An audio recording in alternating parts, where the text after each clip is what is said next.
शिव की कृपा और उनकी उदारता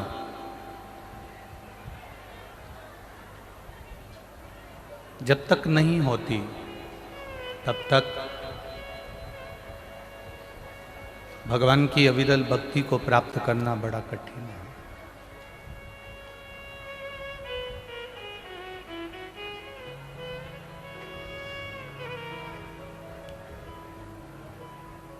एक 5 मिनट का भी सत्संग, 10 मिनट की भी अगर शिव महापुराण की कथा या 5 मिनट की भी भगवान की अविरल भक्ति अगर हमको मिल रही है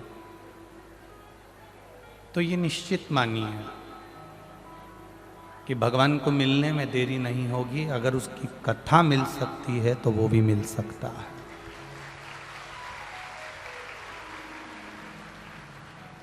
हमने कई लोगों को देखा है जब वो तीर्थ करने जाते हैं या कहीं ट्रेन में सफ़र कर रहे होते हैं, बस में जा रहे होते हैं, तो किसी किसी व्यक्ति की विचार, किसी किसी व्यक्ति का मन, किसी किसी व्यक्ति का चित्त किसी व्यक्ति से ज़्यादा मिल जाता है।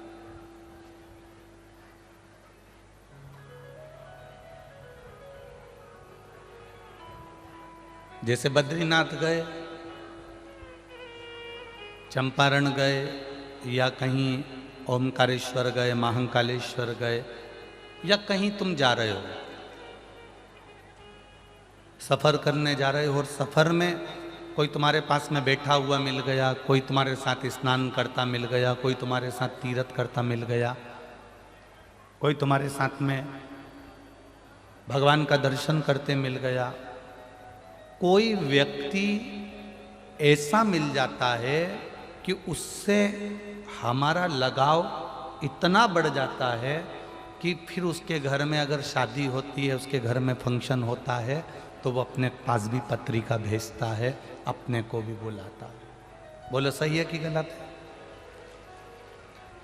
कई लोगों का कथा में बैठे बैठे आपस में इतना प्रेम बढ़ जाता है, 1-2 कथा में मिले, 2-3 कथा में मिले, फिर इतना प्रेम बढ़ जाता है कि वो एक दूसरे को अपने घर की शादी में, अपने घर के फंक्शन में, अपने घर के जन्मदिन में, शादी की सालगिरह में या कहीं ना कहीं किसी न किसी रूप में वो उसको आमंत्रित करता है। अब विचार करिएगा जरा, 5 मिनट का होटल में मिलना हुआ, 10 मिनट का कथा में मिलना हुआ, आधे घंटे का किसी तीर्थ में मिलना हुआ, 5 मिनट ट्रेन में मिलना हुआ, 10 मिनट बस में मिलना हुआ और इतना प्रेम आपस में बढ़ गया तुम्हारा 5 मिनट 10 मिनट का कि उसने तुमको अपने घर के कार्यक्रम में बुला लिया। जब 5 मिनट का प्रेम किसी दूसरे व्यक्ति से हो जाता है, कोई तीर्थ में मिलने वाले से हो जाता है, तो वो अपने शादी के फंक्शन में आपको बुला लेता है। तो 7 दिन कथा से जब प्रेम हो जाता है तो भोलेनाथ भी अपने धाम में अवश्य बुला लेता है, ये निश्चित है।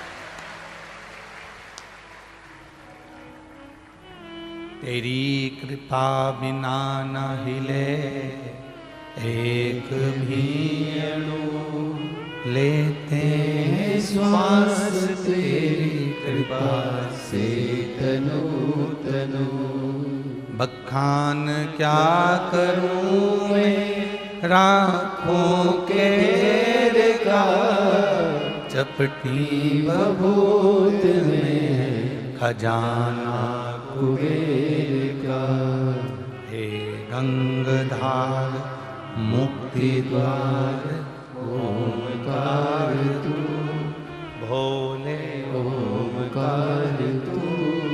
आयो शरण तिहारे शंभु तार तार तू। एक 5 मिनट आप बस में मिलते हो तो परिचय बढ़ जाता है, तीर्थ में मिलते हो तो परिचय बढ़ जाता है। 7 दिन अगर शिव महापुराण में परमात्मा से मिलते हो तो उससे भी तो परिचय बढ़ जाता होगा, वो भी तो आमंत्रित करता होगा, उसका परिचय बढ़ रहा है।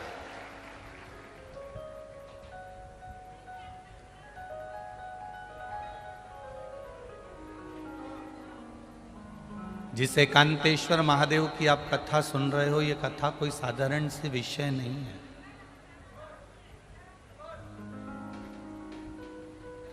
अपना अपना घर छोड़कर, परिवार छोड़कर आप यहां बैठे हो, ये कोई साधारण सी बात नहीं है। पार्वती मैया का जब जन्म हुआ, पार्वती मैया जब प्रकट हुई हिमालय राज के घर में, मैनावती के गर्भ से जब उनका जन्म हुआ,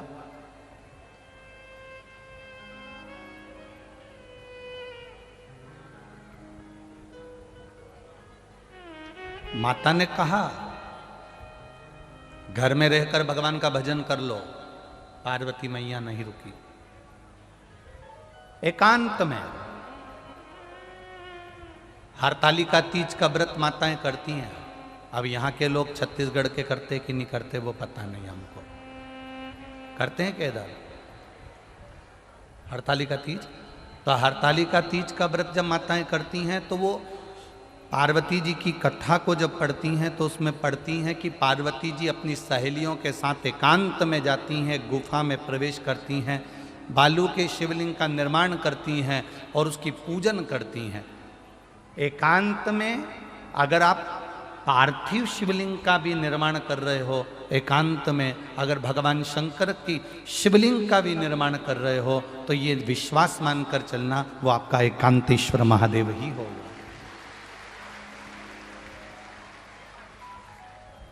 वो आपका एकांतेश्वर महादेव ही होगा। एकांत में बैठकर किया गया भजन, एकांत में बैठकर किया गया मंत्र जाप, एकांत में बैठकर किया गया नाम जाप, एकांत में बैठकर किया गया शिव भक्ति हमारी आयु की वृद्धि करती है।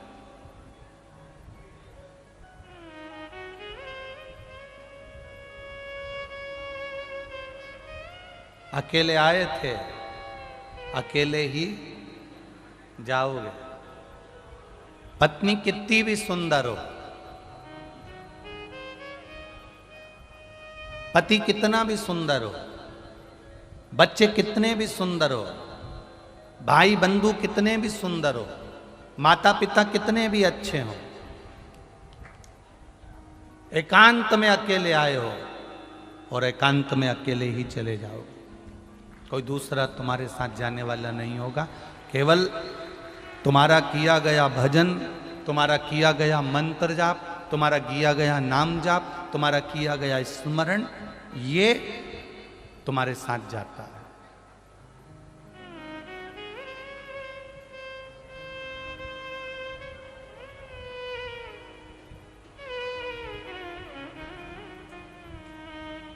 एक लोटा जल शिवजी को चढ़ाने का फल, एक बेलपत्री के वृक्ष को लगाने का फल, एक बेलपत्री के वृक्ष के नीचे से मात्र निकल जाने का फल कोई साधारण नहीं है हमारा। 5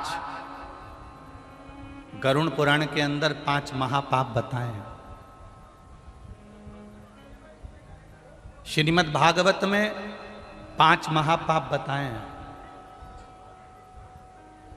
शिव महापुराण में 5 महापाप बताए हैं। गरुड़ पुराण में 5 महापाप कहे, श्रीमद् भागवत में 5 महापाप कहे, शिव पुराण में 5 महापापों का वर्णन किया है, कुर्म पुराण में, स्कंद पुराण में 5 महापापों का वर्णन किया है। उस 5 महापाप में पहला पाप है बाल हत्या। पहला पाप कौन सा है? जम के बोलो जरा। बाल हत्या। दूसरे नंबर का पाप है पर स्त्री का भोग करना, पर नारी का संग करना,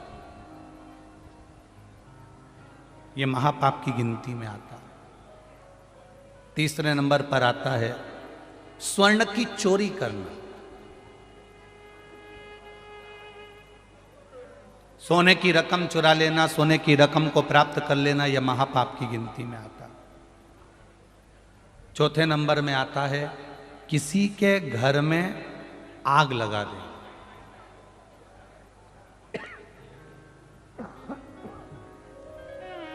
किसी के घर में आग लगा देना यह महापाप की गिनती में आता है। और 5वें नंबर का होता है किसी के साथ विश्वासघात कर देना, यह महापाप की गिनती में आता है। कोई ने आपके ऊपर इतना विश्वास करा, कोई ने आपके ऊपर सर्वस्व विश्वास करा, और उस विश्वास को अगर आपने तोड़ दिया तो यह महापाप की गिनती है।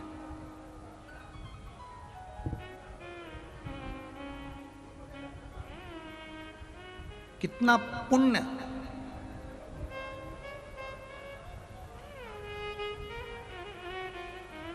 वेद व्यास जी ने क्यों लिख दिया शिव पुराण के अंदर कि शिव मंदिर तक जाना चाहिए, और मंदिर नहीं लिखा, शिवालय, जहां शंकर का शिवलिंग हो वहां तक जाना चाहिए। वेद व्यास जी ने क्यों लिख दिया शिव महापुराण और स्कंद पुराण में कि जहां शिव महापुराण की कथा हो, रोज समय ना मिले, प्रतिदिन भगवान की कथा सुनने का समय ना मिले, पर अपने नगर में, अपने गांव में, अपने शहर में अगर कहीं शिव पुराण की कथा हो तो 5 मिनट के लिए दिन में नहीं जा सकते तो रात्रि में जाकर उस भूमि को नमन करना चाहिए। ये शिव पुराण का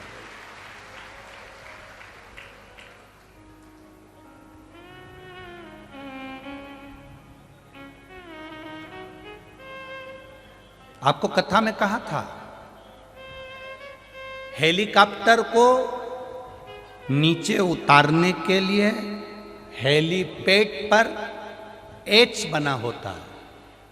हेलीकॉप्टर वाला देख लेता है कि एच बना है, हेलीपैड बना है, तो वो हेलीकॉप्टर को वहां उतार लेता है।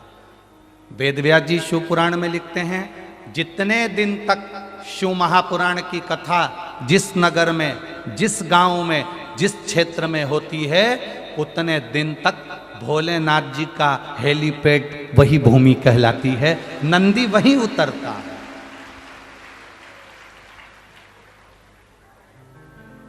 वेद व्यास जी लिख रहे हैं, आपके पास में समय नहीं, आप 7 दिन नहीं जा सकते, 5 दिन नहीं जा सकते, 4 दिन नहीं जा सकते, 3 दिन नहीं जा सकते, 2 दिन नहीं जा सकते, 1 दिन पूरा नहीं जा सकते, पर 5 मिनट निकालकर, 2 क्षण निकालकर शिव महापुराण की कथा में जाना चाहिए। क्या होगा? स्कंद पुराण में वेद व्यास जी लिख रहे हैं, शिव महापुराण में वेद व्यास जी लिख रहे हैं, विद्येश्वर संहिता में वर्णन कर रहे हैं, जो भूलवश अनजाने में भी शंकर भगवान के शिवालय में पहुंच जाता है, जो अनजाने में भी शिव महापुराण की कथा तक पहुंच जाता है, जो अनजाने में भी बेलपत्री के पेड़ के नीचे से निकल जाता है, जो अनजाने में भी बेलपत्री के पेड़ को लगा देता है, उसको ये 5 पाप कभी नहीं घेरते हैं महाराज। उसको ये 5 महापाप कभी नहीं घेरते, वो पापों से मुक्त हो जाता। कौन कौन से महापाप बताएं? पहले नंबर पर बोलो, जम के बोलो, बाल हत्या। दूसरे नंबर पर है पर स्त्री गमन। तीसरे नंबर पर है स्वर्ण की चोरी। चौथे नंबर पर है किसी के यहाँ आग लगा देना। और 5वें नंबर पर है किसी का विश्वासघात कर जाना। ये 5 महापाप की गिनती में आते हैं।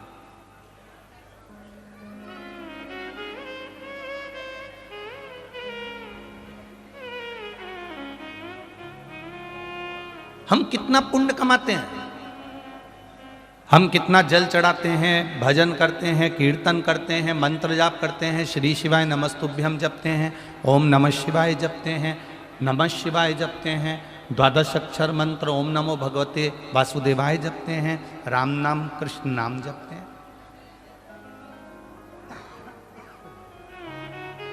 हम प्रतिदिन भगवान का भजन करते हैं और प्रतिदिन भगवान का भजन करते हैं तो हमारा पुण्य बढ़ाते हैं, पर हमको ये नहीं मालूम कि किसी के यहाँ पर बाल हत्या करी गई है। शिव महापुराण की कथा कहती है, स्कंद पुराण की कथा कहती है, जिसके यहाँ बाल हत्या हुई हो, जिसके यहाँ पर स्त्री का भोग किया जाता हो, जिसके यहाँ स्वर्ण की चोरी कर कर लाई गई हो, जिसने कभी किसी के यहाँ आग लगाई हो या किसी ने विश्वासघात किया हो, उसके घर का मात्र एक गिलास पानी पी लेते हैं तो ये 5 महापाप हमारे खाते में चले जाते हैं। यहां तक शिव पुराण कर। अब आपको कैसे मालूम पड़ेगा कि इनने बाल हत्या करी कि नहीं करी? अब आपको कैसे मालूम पड़ेगा कि इनके घर के लोगों ने कहीं आग लगाई कि नहीं लगाई? अब आपको कैसे मालूम पड़ेगा कि इनने कहीं विश्वासघात करा है क्या? आपको कैसे मालूम पड़ेगा कि यहाँ का इनके घर का पुरुष पर स्त्री गमन करता है क्या, या स्वर्ण की चोरी करता है, या सोने की चोरी करी है क्या? आपको कैसे मालूम पड़ेगा? आपको नहीं मालूम कि इनके घर के लोगों ने कहीं आग लगाई कि नहीं लगाई, पर स्त्री गमन किया कि नहीं करा, या स्वर्ण की चोरी करी कि नहीं करी? आपको कुछ भी नहीं मालूम, क्योंकि आप अनभिज्ञ हैं। आप नहीं जानते कि इसके अपन ने पानी पिया तो ये कैसा है, आप नहीं जानते। तो शिव महापुराण की कथा कहती है, आप अनजाने में उसके घर का पानी पियाए, अनजाने में आपके ऊपर 5 महापाप का दोष उसके खाते का चढ़ गया।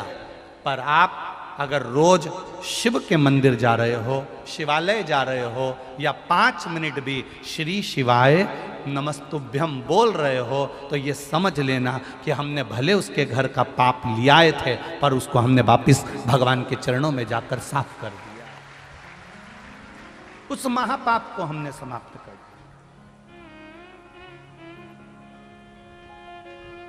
मैंने तेरे ही भरोसे बाबा, तेरे ही भरोसे हवा बिच उड़ती जावागी बाबा, डोर हथो छड़ीना में कटी जावागी।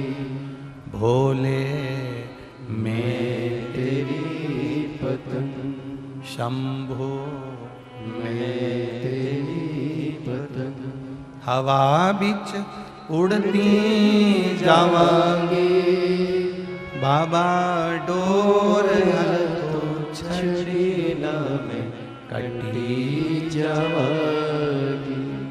आपको नहीं मालूम कि आपने उसके घर का पानी पी लिया।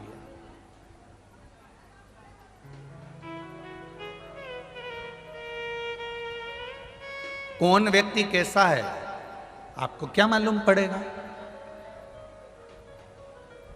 हम छत्तीसगढ़ में आए,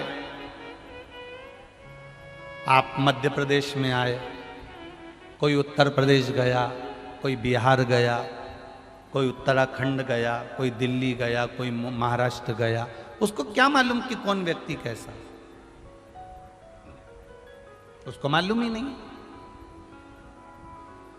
वो तो भजन में लगा हुआ है, वो तो स्मरण में लगा हुआ है, वो तो भक्ति में लगा हुआ है, भगवत नाम में लगा हुआ है, कीर्तन में लगा हुआ है, मंत्र जाप में लगा हुआ है, नाम जाप में लगा हुआ है।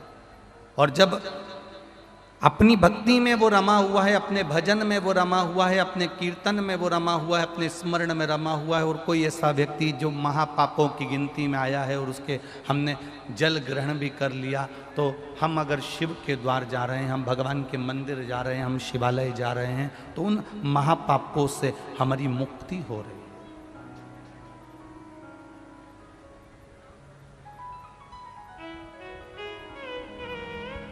एक बात बहुत अच्छे से ध्यान करना, हमने बेकार कर्म किया, अगला जो जन्म होगा उसमें हमें भोगना पड़ेगा, ये निश्चित है। पर यदि हमने थोड़ा सा भी पुण्य अपना बचा कर रखा है, मरते दम तक भी अगर हमने शंकर की आराधना करी है, शिवालय गए हैं, या शिव कथा को अपने जीवन में उतार के रखा है, तो हमारे पास थोड़ा सा पुण्य है, वो पुण्य से हम कुछ अच्छा जन्म पा सकते हैं।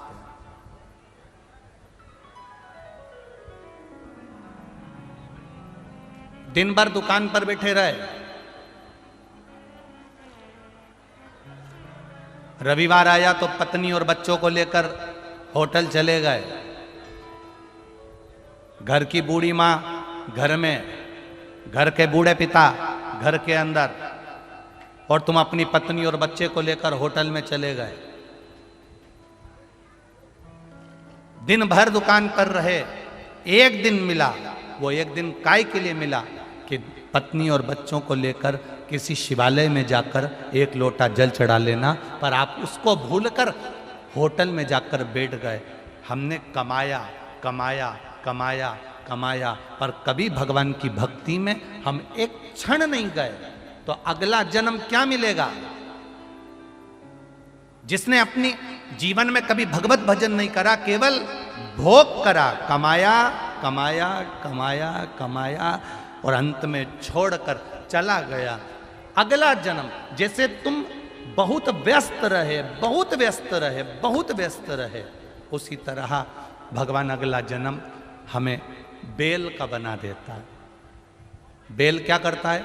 बैलगाड़ी में लगा रहता है, और बैलगाड़ी में लगा रहेगा, दिन भर काम करेगा, दिन भर घूमता रहेगा, दिन भर हल जोतेगा, दिन भर बखर चलाएगा, दिन भर। पर यदि भगवान ने हमको बेल बनाया भी है, तो परमात्मा से इतना सा कह देना, भगवान हमने कभी जिंदगी में एक क्षण की भी अगर कथा सुनी है तो बेल बनाना मना नहीं, पर हमें बेल नंदी बना देना, हमें वो नंदी बना देना जो हम भगवान के द्वार पर खड़े हों, भगवान की चौखट पर खड़े। वो बनाएगा।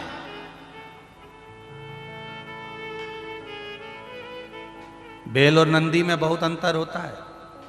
बेल को खेत में काम करना पड़ता है, और नंदी रोड पे से जाओ और एक बड़ा सारा नंदी, बड़ा सारा बेल, बड़ा सारा नंदी अपनी अलमस्त में घूम रहा है और रोड पे बैठा है। तुम्हारी गाड़ी भले 25 लाख की है, तुम 25 लाख की गाड़ी को साइड में से लेकर जाओ, पर वो नहीं हटेगा, क्योंकि वो नंदी है। उसको काम नहीं करना है, उसको खेत में काम नहीं करना है। हमारा थोड़ा सा भी पुण्य हमारे पास अगर बचता है, हमारा थोड़ा सा भी पुण्य हमारे पास में रहता है, तो ये मानकर चलना, भगवान तुम्हें हल में नहीं जोतेगा, कोई नंदी बनाकर अलमस्त की जिंदगी जिया देगा। ये शिव तत्व है।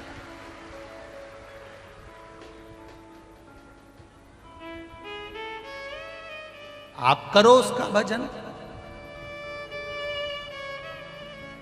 हम कभी मना नहीं करते कि आप कर्म मत करिए, 24 घंटे काम करो, हम मना नहीं करेंगे।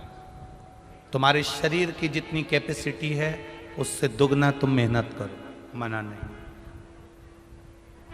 अपना घर मत छोड़ो, अपना परिवार मत छोड़ो।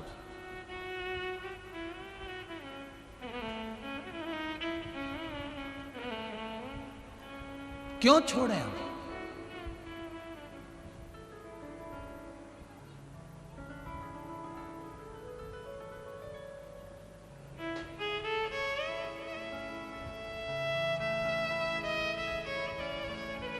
अष्टावक्र गीता, श्रीमद् भगवत गीता और गर्भ गीता,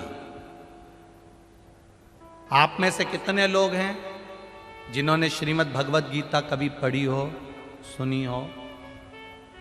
आप में से कितने लोग हैं जिन्होंने कभी अष्टावक्र गीता को पढ़ा हो, बाजार से लेकर आए हो और पढ़ा हो अष्टावक्र गीता?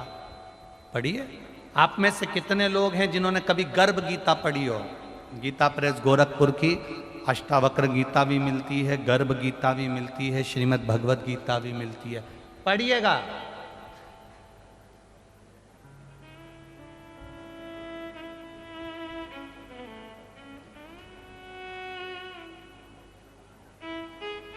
अष्टावक्र गीता, गर्भ गीता, श्रीमद् भगवद गीता।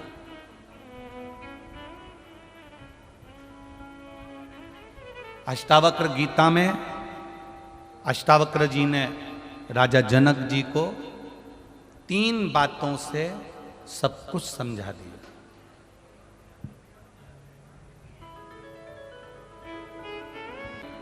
छत्तीसगढ़ के जितने भी भक्त कथा को सुन रहे हैं और टीवी के माध्यम से, आस्था चैनल के माध्यम से, फेसबुक यूट्यूब के माध्यम से जितने भी भक्त लोग इस कथा को सुन रहे हैं, अपनी जिंदगी में उतारिएगा। अष्टावक्र गीता को 3 शब्दों में अष्टावक्र जी ने जनक जी को समझा दिया। सुनो जनक, 3 बातों को अपनी जिंदगी में उतार कर रखना अष्टावक्र गीता कर रही है। और सुनो भिलाई वालों, छत्तीसगढ़ वासियों, आपकी जिंदगी में अगर ये अष्टावक्र गीता और गर्भ गीता की बात अच्छी लगे तो अपनी जीवन में उतारना और संपूर्ण देशवासियों को इस क्लिप को काट कर संपूर्ण देशवासियों को भेजना कि अष्टावक्र गीता में अष्टावक्र जी राजा जनक को 3 शब्द में गीता समझा रहे हैं। गर्भ गीता में 2 शब्द में गीता समझा रहे हैं। अष्टावक्र जी ने जनक जी से कहा, सुनो जनक, 3 बातों को, 3 शब्दों को अपने जीवन में उतार कर रखो। पहला,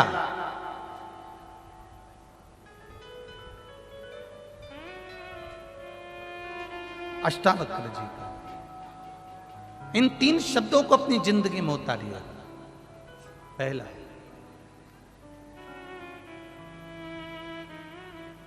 अपने धन को पकड़ो, पराये धन को छोड़ दो। दूसरा, अपनी स्त्री को अपने साथ रखो, पराई स्त्री को छोड़ दो। और तीसरा, अपने घर में रहो, पराये का घर छोड़ दो। ये अष्टावक्र गीता के 3 शब्द।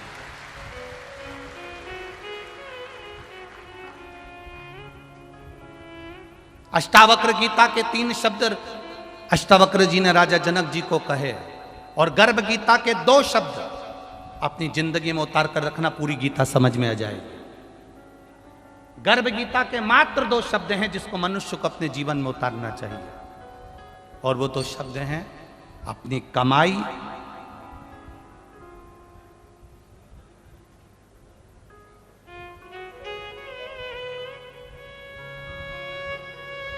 बोल दें क्या? अरे बोलो जम के बोल दें। गर्भ गीता के 2 शब्द अपनी जिंदगी में उतार कर रखना, अपनी कमाई को छूना और अपनी लुगाई को छूना, पर दूसरे की कमाई और दूसरे की लुगाई मत छूना।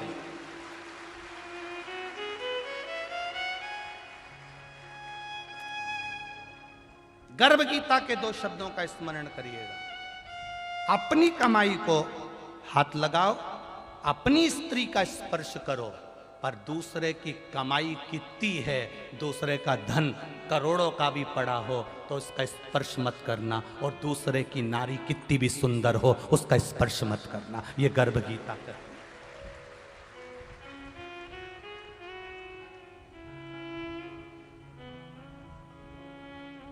आपको अच्छा लगे, गर्भ गीता के 2 शब्द का ज्ञान अपनी जिंदगी में उतारना कि अपनी कमाई और अपनी लुगाई का स्पर्श आप करना, पर दूसरे की स्त्री और दूसरे के धन का कभी स्पर्श मत करना, मत करो।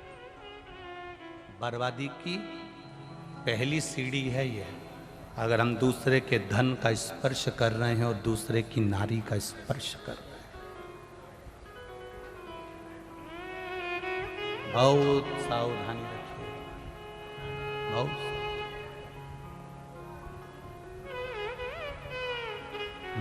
मत बुरे कर्म कर बंदे, वरना पछताएगा।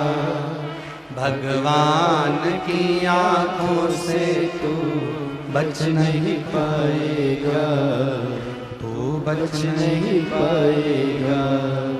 अरे ओ अज्ञानी मत कर नादानी, तेरे कर्म का फल भी तू ही पाएगा।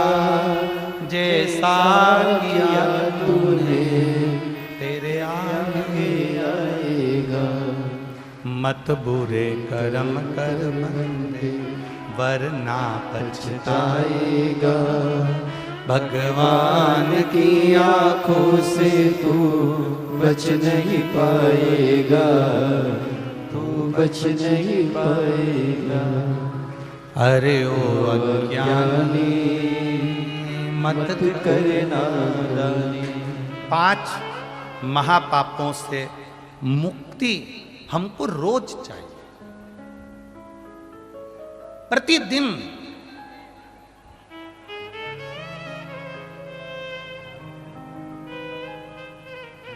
कपड़े में चाय का कॉफी का दाग लग जाए, अभी की अभी धो लो, साफ हो जाएगा।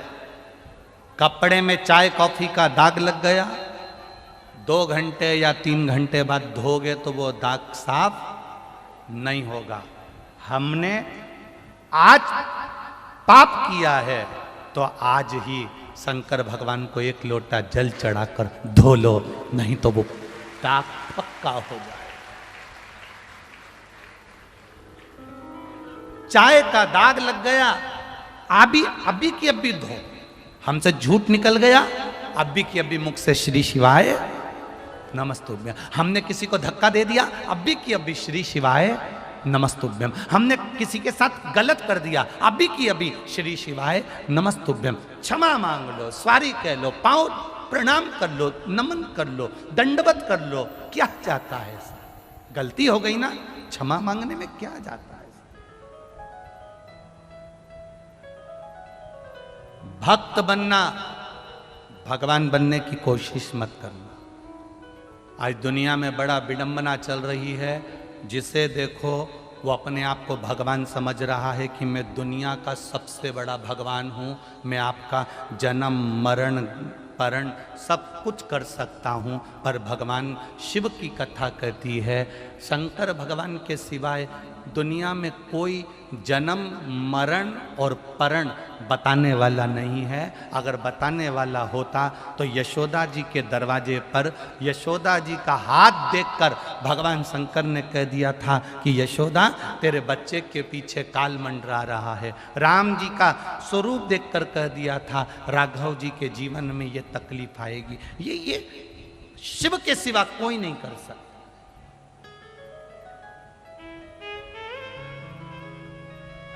और दुख की घड़ी आएगी, ये निश्चित है।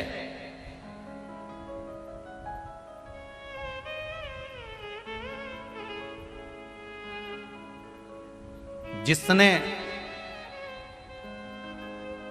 फटे पुराने कपड़े पहने हैं, जिसने रूखी सूखी रोटी खाई है, जिसने टूटे फूटे घर में रहकर अपना जीवन निकाला है, एक दिन मेरे महादेव की कृपा से ऐसा आता है कि उसको सुख का अच्छा दिन जरूर देखना पड़ता है।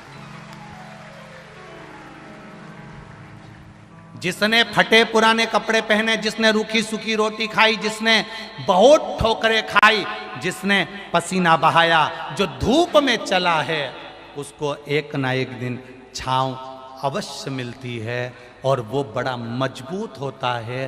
बाद में उसके जीवन में सुख मिलता है। सुख मिलने के बाद उसको अहंकार नहीं आता, क्योंकि उसको मालूम है अगर वापिस वही दिन आ गए तो वो तैयार रहता है। दुख तो उसको आता है जो कभी 4 व्हीलर गाड़ी से पांव नीचे नहीं उतारता, कभी धूप में नहीं चलता, जो कभी बिना होटल के भोजन नहीं करता, ऐश और आराम की जिंदगी में ब्रांडेड कपड़े पहने हमने पूरी जिंदगी में। जब उसकी जिंदगी में दुख आता है तो उससे झेला नहीं जाता। वो एक ही काम करता है, तो मरी जाऊं तो अच्छा है। पर जिसने दुख झेल कर सुख झेला है, वो मरने की नहीं सोचता, मेहनत करने की सोचता। वो और मेहनत करने की सोचता है। मैंने बहुत दुख देखा, बहुत तकलीफ देखी, बहुत कष्ट देखा। मेरी माँ ने लोगों के कपड़े सिले, मेरी माँ ने ये काम करा, मेरे पिताजी ने ये काम करा। हम स्कूल जाते थे, बहुत मेहनत से जाते थे, कोई गाड़ी नहीं, पैदल चले जाते थे। जिसने शुरू में दुख देखा है उसके जीवन में एक बार सुख जरूर आएगा। तुम चिंता मत करना। जो ज़्यादा ठोकर खाता है एक दिन उस पत्थर को लोग उठाकर पीपल के पेड़ के नीचे रख देते हैं। जो पत्थर बीच में बार बार ठोकर देता है, जो पत्थर में ज़्यादा ठोकर लगती है, उस पत्थर को उठाकर लोग बड़ के पेड़ के नीचे, पीपल के पेड़ के नीचे रख देते हैं। कोई दूसरा आता है उस पर सिंदूर पोत कर चले जाता है, कोई तीसरा आता है उसे अगरबत्ती लगाकर चले जाता है। जिसने ठोकर खाई होती है वो एक न एक दिन मंदिर में पूजा जाता है, ये निश्चित है। अगर दुनिया के लोग ठोकर दे रहे हैं, अपशब्द कर रहे हैं, ताना दे रहे हैं, गाली दे रहे हैं, आड़ा टेढ़ा कर रहे हैं, चिंता मत करना। काय की चिंता करना? अब सौंप दिया इस जीवन का सब भार तुम्हारे। अच्छा एक बात पूछें तुमसे, बोलो रे छत्तीसगढ़ वाले, पूछ लें। एक गाड़ी सामने चलती है और एक रिवर्स चलती है, ठीक है? सामने चलने वाली गाड़ी बहुत देर तक हॉर्न बजाती है कि रिवर्स चलने वाली गाड़ी बहुत देर तक हॉर्न बजाती है? बोलो बोलो, जम के बोलो। सामने चलने वाली तो जितनी बटन दबाओगे उतना हॉर्न बजाएगी, पर जो रिवर्स गियर चलता है ना तो पाँव पाँव पाँव पाँव पाँव पाँव पाँव पाँव पाँव पाँव चिल्लाती जाए, चिल्लाती जाए, चिल्लाती जाए, चिल्लाती जाए। और रिवर्स गाड़ी फिर पीछे जाके फिर मुड़कर आगे जाती है। बोलो सही है कि गलत है? अरे बोलो, जम के बोलो, सही है। पहले जब हम लोग स्कूल में पढ़ते थे, और आप भी स्कूल में पढ़ते होगे, तो वहाँ पर हम लोग जब गेम में, खेल में शामिल होते थे तो रस्सी कूद एक खेल होता है। किस किसने देखा है? देखा है आप लोगों ने? रस्सी कूद 7 फीट की रस्सी बांधी जाती थी और उसको, जम के बोलो जरा, कूदना रहता। इसको कहते रस्सी कूद। अब तुम रस्सी के पास में खड़े हो, 7 फीट कूद जाओगे? अरे जम के तो बोलो, नहीं। क्या करना पड़ेगा? रिवर्स गियर लेना पड़ेगा। चले जाओ, चले जाओ, चले जाओ। 200 मीटर की दूरी पर खड़े होगे तो लोग तुमसे पूछेंगे, पागल है, रस्सी तो वहां थी, तू यहां क्या कर रहा है? अरे तुझे नहीं मालूम, रिवर्स लिया है गियर गाड़ी, फिर जब आगे बढ़ेगी तब देखना। वहीं 7 फीट की रस्सी को वहीं पर खड़े होकर कूदोगे तो पार नहीं कर सकते, पर थोड़ा पीछे सरक कर दौड़कर जब चलोगे 7 फीट क्या 8 फीट कूद सकते हो, ये निश्चित है। आज के समय में, कलिकाल के समय में आप रिवर्स गियर ले रहे हो। कौन सा गियर है तुम्हारा? रिवर्स। आवाज भी आ रही है, पाँव पाँव पाँव पाँव। रिवर्स गियर में बहुत चिल्लाते हैं लोग, ढोंगन है, सियोर वाला महाराज के चक्कर में पड़ गई, पाँव पाँव पाँव पाँव।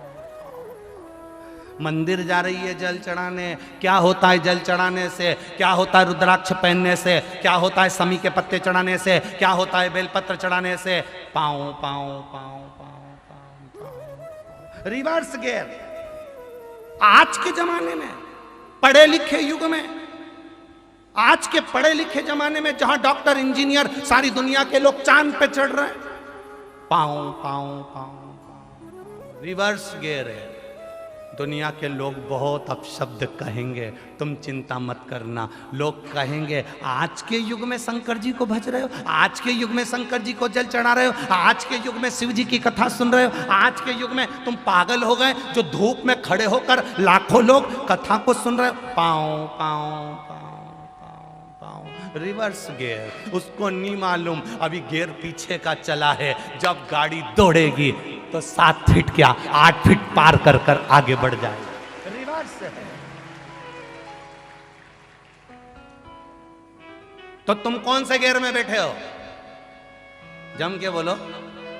रिवर्स गियर में दुनिया के लोग पाँव पाँव करेंगे, घर के लोग भी चिल्लाएंगे पागल हो गई है, काय को कथा में जा रही है, भीड़ पड़ रही है, गर्मी पड़ रही है, पाँव पाँव पाँव पाँव। गांव के लोग बहुत करेंगे, बहुत चिल्लाएंगे, तुम चिंता मत करना। जो गाड़ी रिवर्स में चिल्ला चोट इसलिए करती है, पीछे से हट जाओ रे, पीछे से हट जाओ रे, टकरा जाओगे रे, जो हमारे सामने आएगा चूर चूर हो जाएगा। हम सब इकट्ठे भोलेनाथ के पट्टे, बोल बम का नारा है, बाबा एक और रिवर्स गाड़ी बहुत पार उतर गई।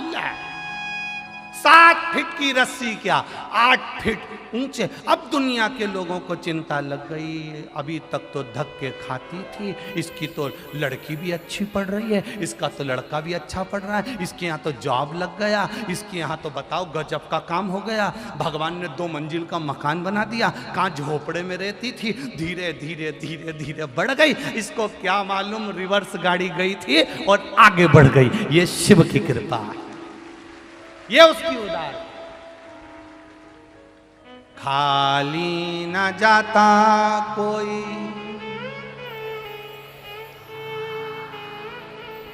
खाली न जाता कोई, दर से तुम्हारे मैं भी खड़ी हूँ नंदी बाहें पसारे।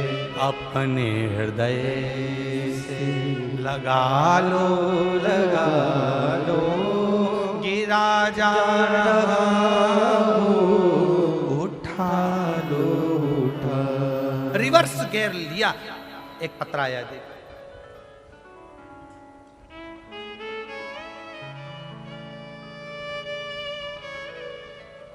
मैं यशवंत यादव,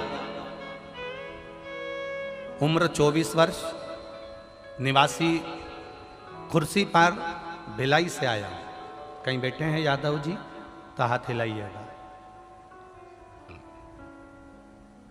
मैं यशवंत यादव, उम्र 24 वर्ष, निवासी कुर्सी पार भिलाई, मेरा मोबाइल नंबर ये है। कहीं बैठे हो यादव जी तो हाथ हिलाइएगा, कहीं बैठे हो तो अपना हाथ अवश्य हिलाएं। कहीं दिख जाएं तो आप लोग भी बता सकते हो। कुर्सी पार से आए हैं, मैं यशवंत यादव।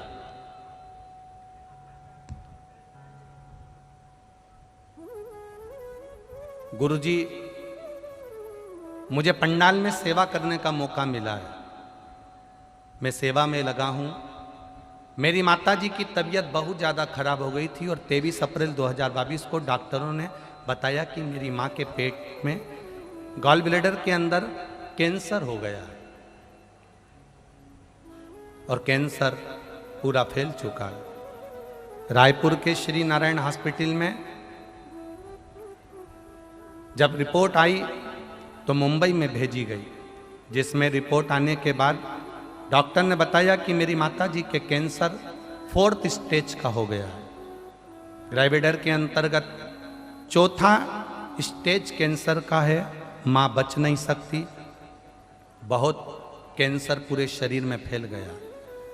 डॉक्टर ने कहा था ये मात्र 6 से 7 महीने जीवित रहेंगे, उसके पश्चात आपकी माता नहीं रह पाएंगे। मैं बहुत परेशान था गुरुदेव। तब लोगों ने कहा कि आस्था चैनल पर आने वाले कथा को सुनो। मैंने आपकी कथा श्रवण करना प्रारंभ करी और पशुपति व्रत करना प्रारंभ किया। महादेव जी के शिवलिंग पर जल चढ़ाता, उस जल को अपनी माता को ला कर देता। बेलपत्र चढ़ा हुआ मेरी माँ को खिलाता। डॉक्टर ने तो कह दिया था 6-7 महीने तक रहेंगे और कैंसर 4th स्टेज का है। 3 महीने शिवजी पे चढ़ा हुआ जल और बेलपत्र देना चालू करा। वापिस मेरी माता को लेकर सीटी स्कैन कराने के लिए लेकर गए और जब सीटी स्कैन कराने के लिए लेकर गए तो रायपुर के एक प्रसिद्ध हॉस्पिटल में जब हमने उनकी जांच कराई, बाबा की कृपा देखिए गुरुदेव कि उस सीटी स्कैन कराने के बाद में वो सीटी स्कैन हमने मुंबई भेजी और बाबा की कृपा से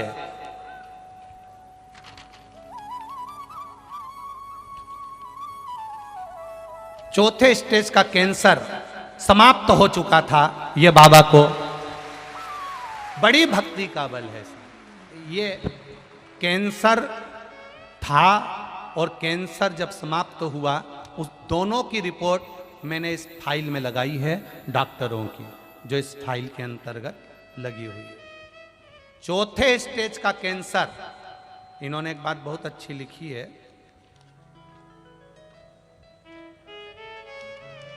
चौथे स्टेज का कैंसर कहा गया, आज तक डॉक्टर भी आश्चर्य में पड़े हुए हैं कि यह फोर्थ स्टेज का कैंसर आखिर गया था। अर्थात यादव जी, दवाई लिए, औषधि ले, मना नहीं है, डॉक्टर को भी दिखाओ, मना नहीं, सारी जांचें भी कराओ, मना नहीं, पर उन औषधि को लेते लेते भी भगवान पर विश्वास रखिए क्योंकि डॉक्टर भी एक ना एक समय कह देते हैं कि अब उसके हाथ में है। आप विश्वास कर चलो। हम ये कभी नहीं कहते कि आप डॉक्टर को मत दिखाओ, या औषधि ना लीजिए, या आप दवाई ना लीजिए, या जांच ना कराइए, कराओ। डॉक्टर भी मेरे शंकर का एक रूप होते हैं, डॉक्टर भी मेरे शिव का एक स्वरूप होते हैं। वो भी मौत के मुंह से लोगों को बाहर निकाल कर लेकर आते हैं। उनके रूप में भी शिव बसता है, सहजता नहीं है। पर उनको दिखाते दिखाते साथ में शिव की भक्ति भी करो।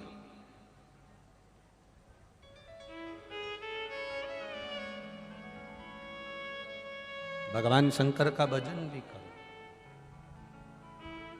शिव स्मरण भी करो।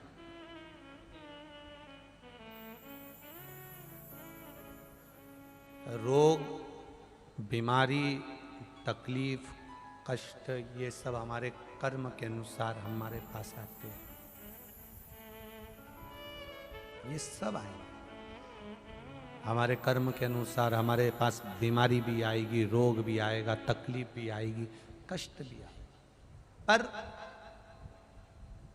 कर्म का भोग तो हमें भोगना है, पर भगवान के भजन के साथ अगर हम इस कर्म के भोग को भोगेंगे तो हमको ज़्यादा कष्ट नहीं होगा, ज़्यादा तकलीफ नहीं होगी। फोर्थ स्टेज का कैंसर का मतलब होता है कि व्यक्ति बच ही नहीं सकता, रह ही नहीं सकता।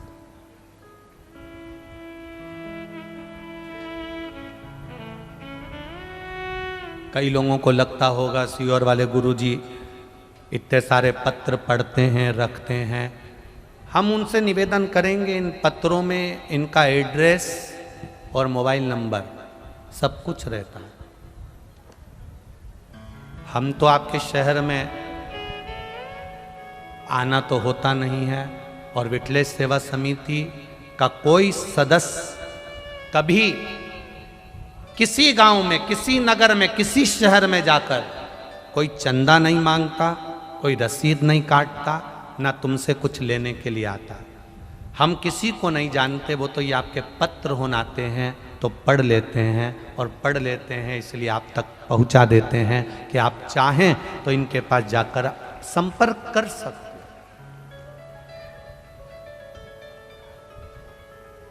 और हम किसी का भाग्य लिखना भी नहीं जानते, हमें कोई किसी का लेख लिखना नहीं आता कि तुम कहाँ से आए हो, क्या तुम्हारा नाम है, क्या तुम्हारे पिता का नाम है, तुम क्या करोगे, क्या नहीं करोगे, हमें कुछ भी नहीं आता। हम तो केवल इतना जानते हैं, सारी समस्या का हल, इससे ज़्यादा हम कुछ भी नहीं जानते। अंधविश्वास, ढोंग, प्रपंच, छल, कपट, बेईमानी, इन सब से दूर हटकर आप अपने महादेव को कुछ मत दो, केवल एक लोटा जल चढ़ाने का नियम बना लो। जब आप एक नियम बना लोगे शंकर जी के मंदिर जाने का, तो महादेव भी नियम बना लेंगे तुम्हारे दुख मिटाने का, ये निश्चित है। अब जाओ उसकी शरणागति।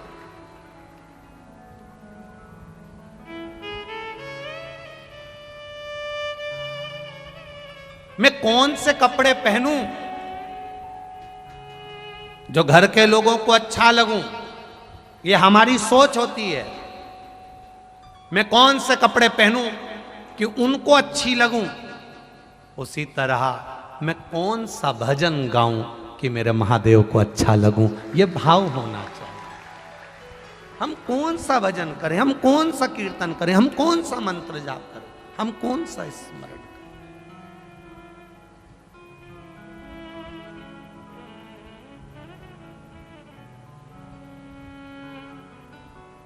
एक बात कहना चाहेंगे, छत्तीसगढ़ की भूमि पर, छत्तीसगढ़ में जितने भी लोग निवास करते हैं, जो ओरिजिनल छत्तीसगढ़िया हैं, वो कभी किसी के साथ छल और कपट नहीं करते हैं,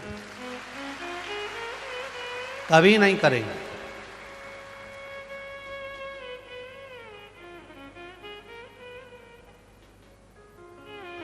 राम पथगमन में जितना कोई प्रदेश नहीं आया, सबसे ज्यादा राम पथगमन में छत्तीसगढ़ आया है। राम पथगमन में कोई प्रदेश इतना नहीं आया जितना छत्तीसगढ़ आया है। मेरे राम छत्तीसगढ़ की धरा से 2-2 कदम चलकर बढ़ते गए हैं। मेरे राम के लिए पलक पाउड़े छत्तीसगढ़ के आदिवासियों ने, वन में निवास करने वाले निवासियों ने कहीं ना कहीं, किसी ना किसी रूप में छत्तीसगढ़ के उन भक्तों ने मेरे राम की सेवा करी है, निष्कपट भाव से, निश्चल भाव से। कोई कपट नहीं, कोई छल, कोई छल।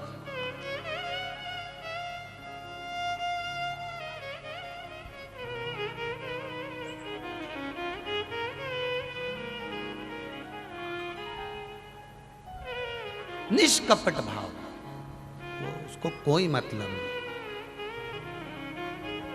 इनको तो, छत्तीसगढ़ के निवासियों को तो तुम्हारे लड्डू, पेड़ा और गुलाब जामुन और बालूशाही से भी मतलब नहीं है। वो तो सांभर और चावल, दाल और चावल खाकर अपनी जिंदगी मस्त जीने वाला व्यक्ति, मस्त, अलमस्त है छत्तीसगढ़। उसका एक आनंद अपने आप में। आज छत्तीसगढ़ में सबसे ज़्यादा टेंशन का विषय यही बना हुआ है कि गांव-गांव में, जंगल जंगल में लोग शंकर जी के मंदिर में एक एक लोटा जल चढ़ाने लगे। बड़ी मुश्किल से कई विरोधियों ने, विधर्मियों ने इनको मंदिर से बाहर किया था, और आज फिर ये वापस मंदिर में प्रवेश कर गए तो लोगों को चिंता रहती है, टेंशन है। कई लोगों को बड़ी चिंता है। मंदिर मंदिर भगवान के जाने लगे, शिव जी को लोटा भर के जल चढ़ाने लगे।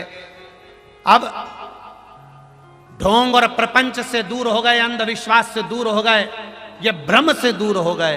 अब इनके मन में आ गया कि केवल एक है, ब्रह्मा जी को भी देने वाला, भगवान विष्णु को देने वाले, राम जी को देने वाले, कृष्ण को देने वाले, संपूर्ण देवी देवताओं को अगर कोई देने वाला है तो वो केवल एक है, देव अधिदेव महादेव है। बस वो जो देता है वही श्रेष्ठ रहता है, उसकी श्रेष्ठता।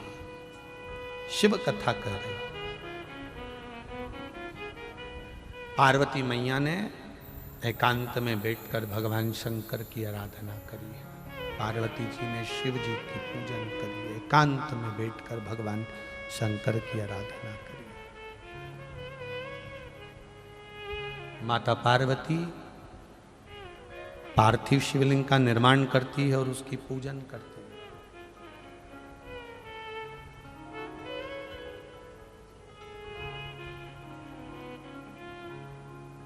मेरी जीजियों और कथा पंडाल में बैठे मेरे जीजाओं, एक निवेदन आपसे करना चाहूंगा, ज्यादा आपसे कुछ नहीं बने ना। हम कभी नहीं कहेंगे कि आप बहुत घंटों तक भगवान के मंदिर में बैठो या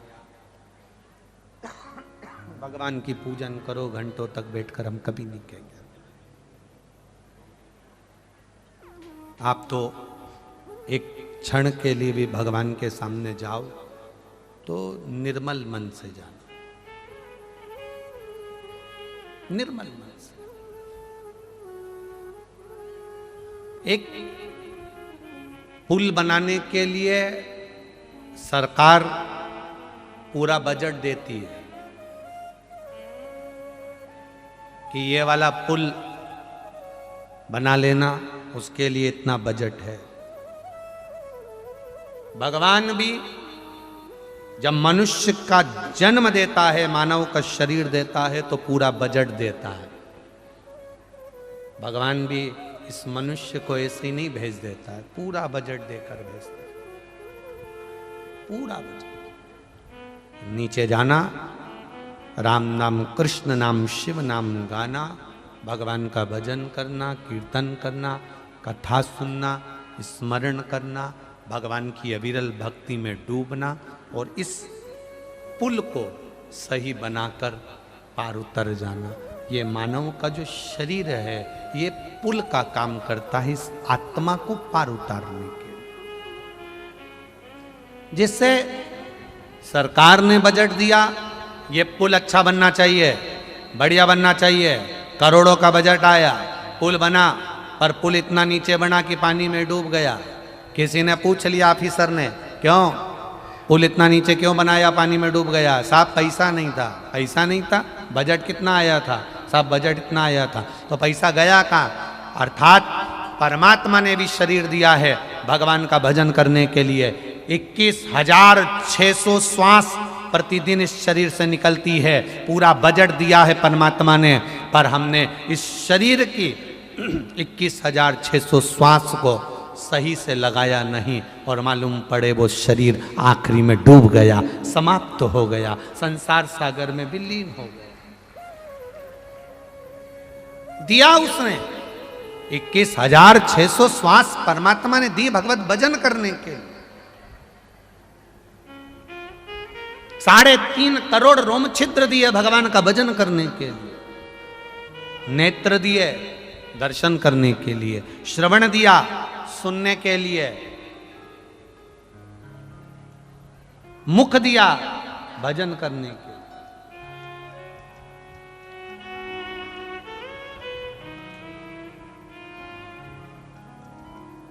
पर हम नहीं कर पाए।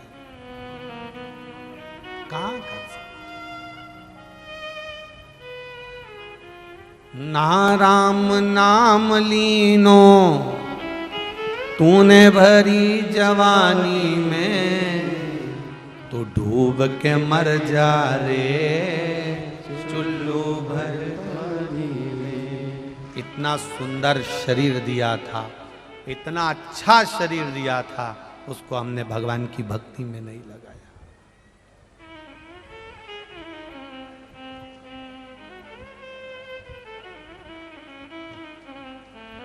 समझ नहीं पाए। हीरे को खोजते रहे और दर्पण छोड़ दिया। कान में पहनने वाले हीरे की कीमत कब होती है? गले में पहनने वाले हीरे की कीमत कब होती है? तुम भले करोड़ों का हीरा ले आओ, करोड़ों की ज्वेलरी बनवा लो, पर करोड़ों के जेवर की कीमत जब होती है जब 10 रुपए के दर्पण के सामने जाते हो और दर्पण में अपना मुख देखते हो, तब कीमत होती है कि सोना या हीरा अच्छा लग रहा है कि नहीं लग रहा है। लाखों रुपए के हीरे की कीमत कुछ भी नहीं है अगर दर्पण में नहीं देख सकते तो। दर्पण में जब चेहरा देखते हो, 10 रुपए का दर्पण करोड़ों रुपए के हीरे की चमक दिखाता है, और अगर दर्पण नहीं होगा तो करोड़ों का हीरा भी बेकार है। उसी तरह ये मन, ये आत्मा, ये चित्त, ये परमात्मा का दर्शन करा देती है अगर भजन है तो, और अगर भजन नहीं तो कहां कीमत हो। करो उसकी कीमत। पार्वती जी कर रही हैं शिव जी की पूजा एकांत में बैठकर।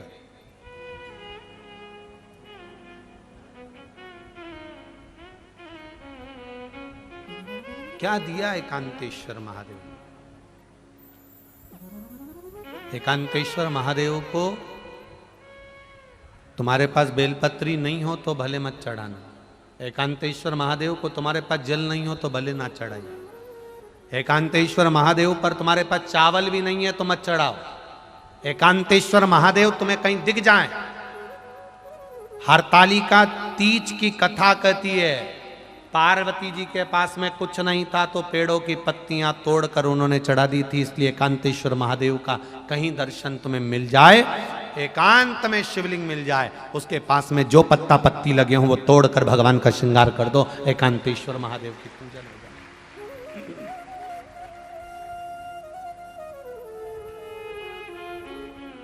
हरतालिका तीज का व्रत आप लोग करते हैं तो आपको मालूम होगा, सब तरह की पत्ती तोड़कर शिव जी को चढ़ा दो, सब स्वीकार। कई लोग कहते भी हैं ये आंकड़े का फूल,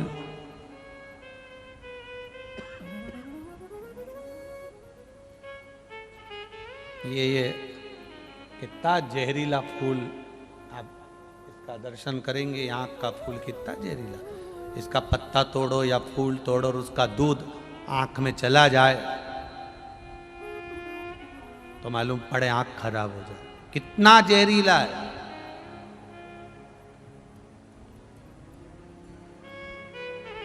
कनेर कितना जहरीला है, पशु भी नहीं खाता।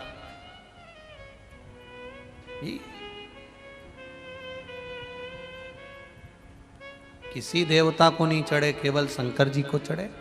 धतूरा किसी देवता को नहीं चढ़े, केवल शंकर जी को चढ़े।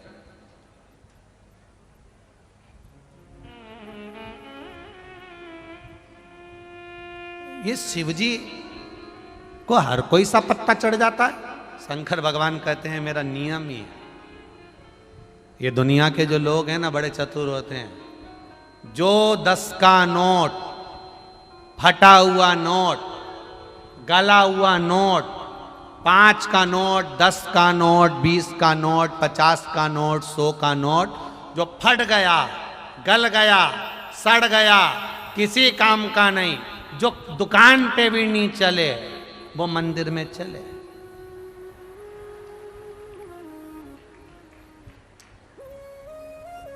वो आरती में चले। बोलो चले कि नहीं चले? कौन देख रिया?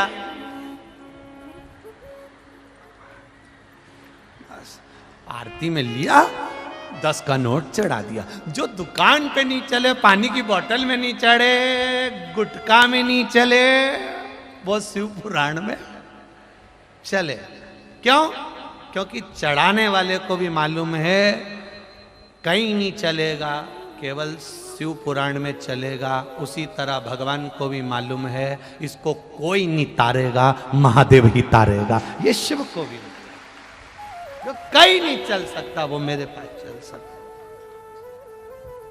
बोल बम का नारा है, बाबा एक सहारा। जो कहीं ना चले वो यहां चले और कहीं नहीं चल सकता।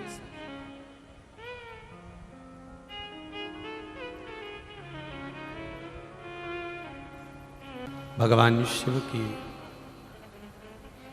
पावन शिव महापुराण की कथा कर रहे हैं। एकांत में बैठकर किया गया भजन खाली नहीं जाए। आप जो विश्वास लेकर आए हो, आप जो आस लेकर आए हो, कथा सुनने के लिए आए हो, अभी भले झोली खाली हो, झोला खाली हो, पल्लू खाली हो, पर विश्वास रखना 3 महीने में बाबा भर कर जरूर देगा, ये निश्चित है। पार्वती मैया बाल्यावस्था से शिव जी की आराधना में लगी, एकांत में शिव की आराधना।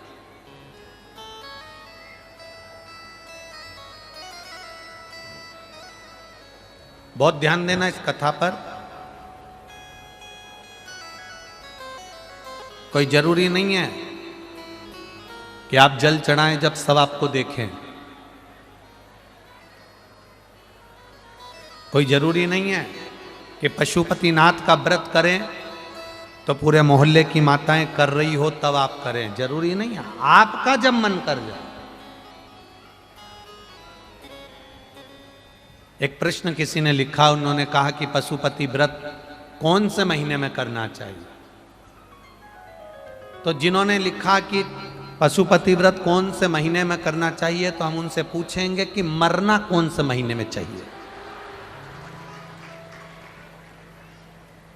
जब मरने का कोई सीजन नहीं होता, मरने का कोई दिन नहीं होता, मरने का कोई समय नहीं होता, मरने का कोई पल नहीं होता, मरने की कोई घड़ी नहीं होती, तो पशुपति व्रत करने का भी कोई समय नहीं होता। जब तुम्हारा मन करे तब करो। कितने व्रत? 5। कितने दिए? 6। प्रसाद के 3 हिस्से, 2 हिस्से मंदिर में, 1 हिस्सा। हम तो लोगों से कहते हैं आडंबर में पढ़कर व्रत मत करना। कोई ने कह दिया कि उस दिन तो केवल मीठा ही मीठा खाना चाहिए, तो वो महाराज को तो पकड़ के लाओ जिसने कहा।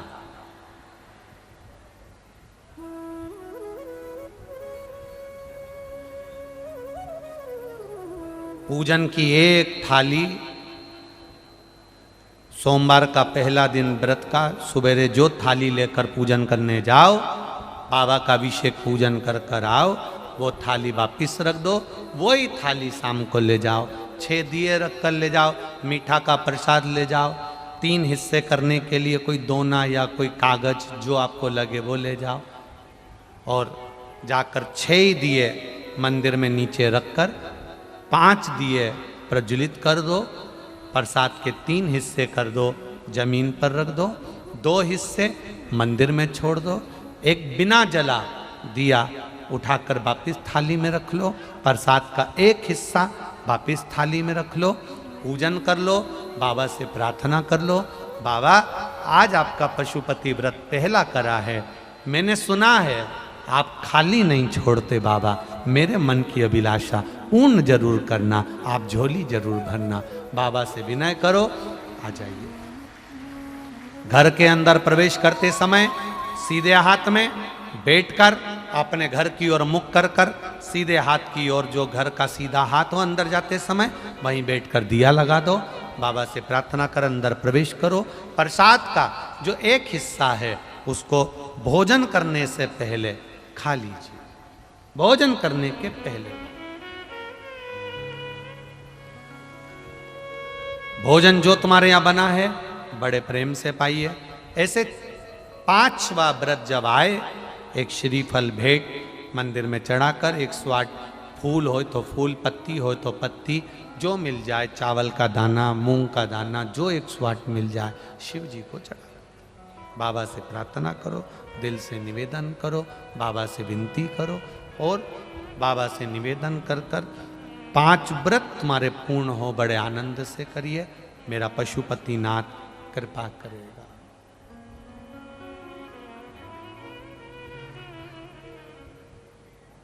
भाव से भजन करो, वो पशुपतिनाथ है। एक एक पशु पक्षी का भी पेट भरने वाला है, एक एक पशु पक्षी का। सहज नहीं है मेरा भोलेनाथ। वो कहते हैं ना, जैसे आप लोग वो जय जगदीश हरे की आरती गाते हो, भक्त जनों के संकट, जम के बोलो जरा, क्षण में, बस उसी तरह है। जय पशुपतिनाथ हरे, स्वामी जय पशुपतिनाथ हरे, भक्त जनों के संकट, दास जनों के संकट, क्षण में दूर करे। जय पशुपतिनाथ हरे। एक क्षण थोड़ा पल, थोड़ी घड़ी लगती है और वो पार कर देता। दो पत्र हैं,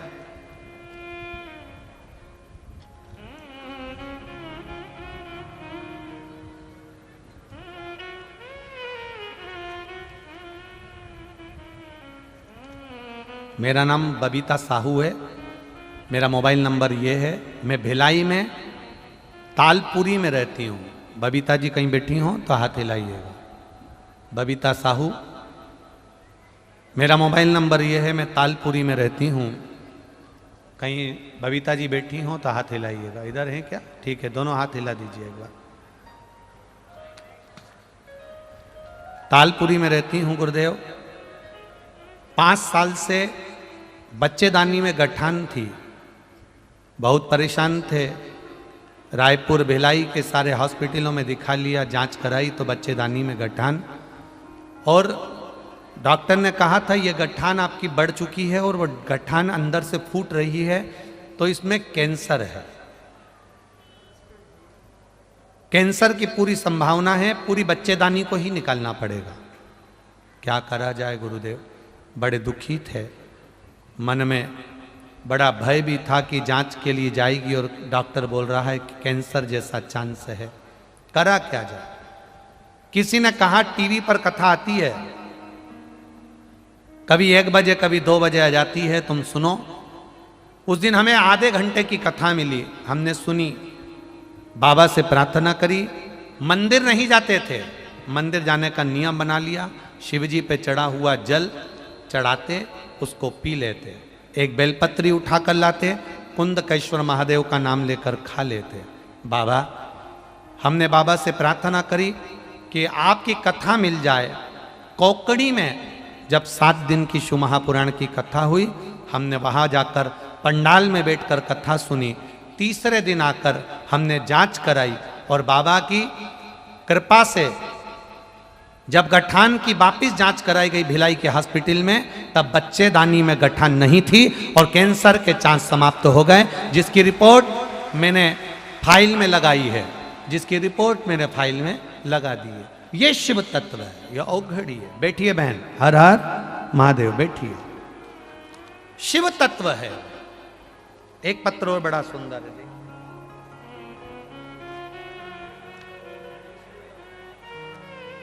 मेरा नाम सीमा निर्मलकर है। मैं जामुल शिवपुरी भिलाई की रहने वाली हूँ। कहीं बैठी हो सीमा निर्मलकर, कहीं बैठी हो तो हाथ हिलाइएगा। दिख गए क्या? अच्छा, जहाँ बैठे हैं दोनों हाथ एक बार हिला दीजिए। ठीक है, ठीक है। मेरा नाम सीमा निर्मलकर है। मैं जामुल शिवपुरी भिलाई की रहने वाली हूँ गुरुदेव। मेरे जीवन में बहुत दुख आया है। मेरा 13 साल का बेटा कैंसर में चला गया गुरुदेव। मैंने बेटे को खोने के बाद ऐसा लगता था कि जिंदगी में कुछ भी नहीं बचा। मेरे पति और परिवार के सब मुझको छोड़ दिए हैं, छोड़ दिए थे। मेरे गले में 2 गठान हो गई थी, जो कि डॉक्टरों के अनुसार ये भी वही गठान को बताया जा रहा था जो बच्चे को तकलीफ आई थी गुरुदेव। बड़े दुखी हुए, कष्ट जीवन का बहुत आया। तब मेरी सहेली ने बताया कि तूने जांच तो करा ली है और गठान भी बता दी है 2-2 बड़ी गले में, तो एक काम क्यों नहीं करती, 1 लोटा जल शिव जी को चढ़ाना प्रारंभ क्यों नहीं करती? गुरुदेव, मैंने सहेली का कहना नहीं माना। मैं डॉक्टर को जांच कराने हॉस्पिटल गई। हॉस्पिटल में जब भर्ती हुई तब नर्स ने मुझे कहा, दीदी आप 1 लोटा जल शिव जी को चढ़ाना प्रारंभ करो और एक बेलपत्री खाना चालू करो।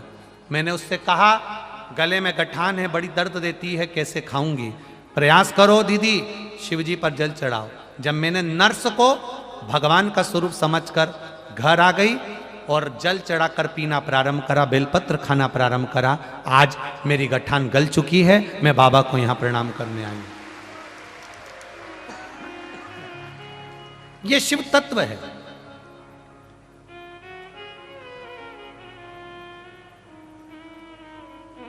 ये औघड़ी है। बैठिए बहन, हर हर शिव तत्व को जानिए। हम तो आपसे भी कहेंगे, एक बहन ने पत्र में लिखा है, अब वो कौन बहन है, उसने पत्र में लिखा, किरण बागा पति रवीन बागा, कहीं बैठी हैं किरण बागा, आप ही हैं, दोनों हाथ हिला दीजिए। पहले तो आपको धन्यवाद दे रहा हूं, आपने बहुत अच्छी लाइन लिखी है। गुरुदेव, पहले मां अपने बच्चों को स्कूल से लेकर आती थी या लेकर जाती थी तो गार्डन घुमा कर लाती थी। आज के जमाने में हमारे छत्तीसगढ़ की बहुएं जब बच्चों को लेकर आती हैं तो शिव मंदिर से घुमा कर लेकर आती हैं। उसके लिए धन्यवाद, बहुत बहुत साधुवाद बहन, बैठी है। हर हर महादेव। शिव तत्व की ओर हम जाए।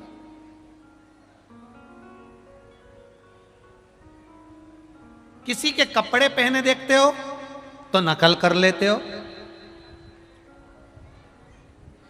जरा सा शर्ट में डिजाइन नकल देखकर चेंज कर लेते हो, किसी के बाल कटे देखते हो तो नकल कर लेते हो।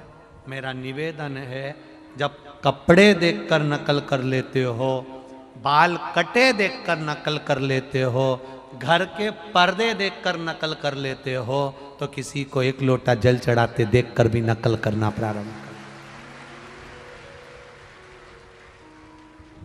बाल कटे देखकर नकल करा वो किसी काम का नहीं रहेगा, किसी के कपड़े पहने देखकर नकल करा वो किसी काम का नहीं रहेगा, किसी के कपड़े पर्दा देखकर नकल करा वो किसी काम का नहीं रहेगा, पर एक लोटा जल किसी को देखकर चढ़ाना प्रारंभ करा तो वो काम आ जाएगा। ये निश्चित है, वो देगा, उसका फल हमको मिलेगा, प्राप्त हो।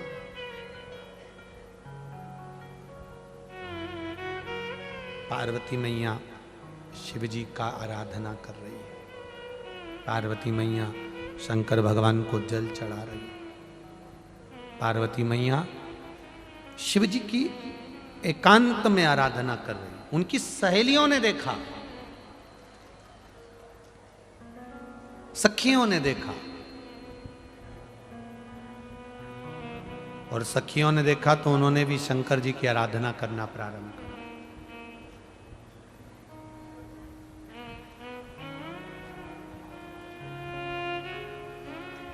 बहुत ध्यान देना इस कथा पर।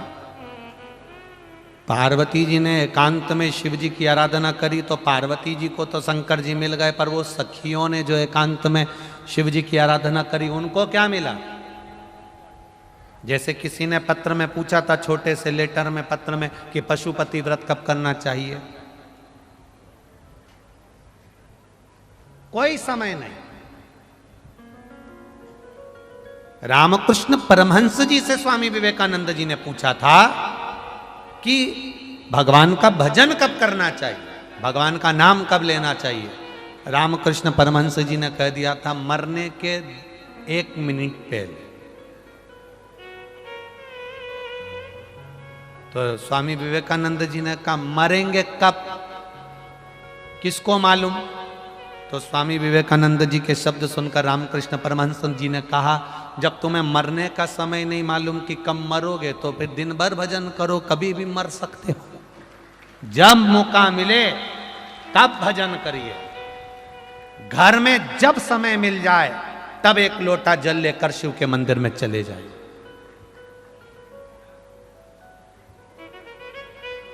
जब तुम्हारा मन कर जाए, जब तुम्हारा चित्त कर जाए, जब तुम्हारी इच्छा कर जाए, तब चले जाओ।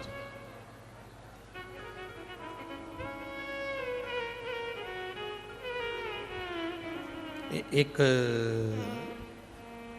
बहू ने एक प्रश्न किया था नंदुरबार में कि हमारा पति मंदिर नहीं जाता और हम चले जाएंगे तो क्या उनको फल मिल जाएगा? बोलो रे छत्तीसगढ़िया, सबले बढ़िया, बोलो तुम बोलो, ऐसा हो सकता है? हमारा पति मंदिर नहीं जाएगा तो क्या हमारे जल चढ़ाने से उनको फल मिल जाएगा?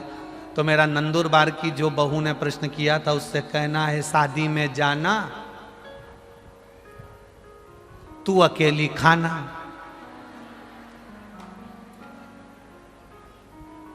रसगुल्ला तू खाना और उनसे पूछना स्वाद आया। पूछने में क्या जाता है? जल तुम चढ़ा रही हो, फल उसको मिल रहा।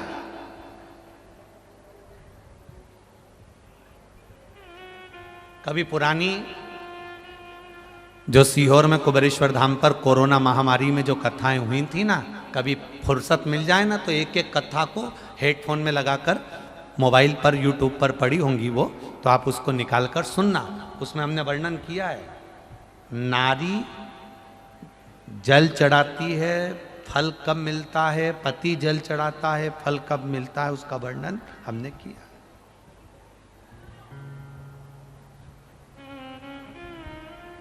तुम भोजन करोगे तुम्हारा पेट भरेगा, वो भोजन करेगा उसका पेट भरेगा। जिसके कर्म का भोग जिसको भोगना पड़ेगा।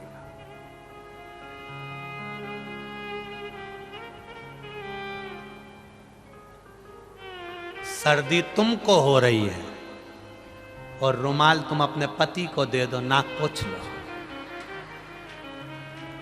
चलेगा? नहीं। तुम्हारे भिलाई में ऐसा होता हो तो बता देना रिजी जी। खांसी तुमको हो रही है और तुम, जैसे अभी हमको खांसी हो रही है, हम तुमसे कह दें हम नहीं खांसेंगे, तुम खांसो, चल जाएगा? नहीं चलेगा। अब छींक अपने को आ रही है और तुम पड़ोसन को छींकते छींकते छींकता, अब छींक अपने को आ रही है, वो छींकेगा, चल जाएगा? नहीं चलेगा। अपना छींक अपने को छींकना पड़ेगा, अपनी खांसी अपने को खांसना पड़ेगा, अपने कर्म का भोग अपने को भोगना पड़ेगा। इसलिए अपना भजन भी अपने को करना पड़ेगा, कोई दूसरा नहीं करेगा।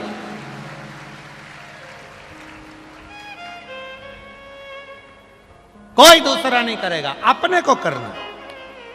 इसलिए अपने पतियों से भी कह देना, अपने परिवार वालों से, बच्चों से, कुटुंब से, कबीले से, सबसे कह दो, घर जाओ, घर से एक लोटा, घर में 4-5 तांबे के लोटे रख लो, छोटे छोटे छोटे छोटे, बच्चों के हाथ में भर कर दे दो, जाओ जल चढ़ा कर आओ। बच्चे भी इतने चतुर हैं, तुम 1-2 बार जल चढ़ाने का बोलोगे फिर कभी नहीं बोलोगे, वो अपने आप चले जाएगा, अपने आप चढ़ा कर आएगा। उसकी चित्त वृत्ति में वो समा जाए अपने आप। अब पार्वती जी ने शिव जी की आराधना करी, पार्वती जी ने शंकर भगवान की आराधना करी, माता पार्वती को शिव जी पति के रूप में मिल गए। पर ये जो सखियां थी पार्वती जी की, जो शंकर जी की आराधना कर रही थी, इनको क्या मिला? जिनने देखा, नकल करी।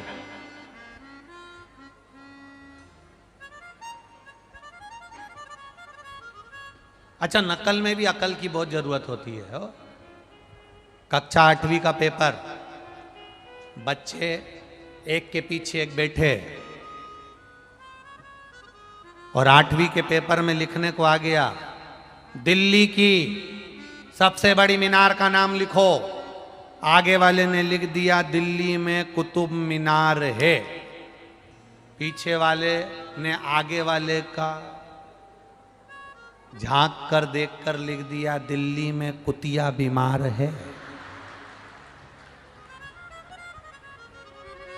अच्छा, याद इसको भी था कि दिल्ली में कुतुब मीनार है, पर देखने के चक्कर में गड़बड़ हो गया।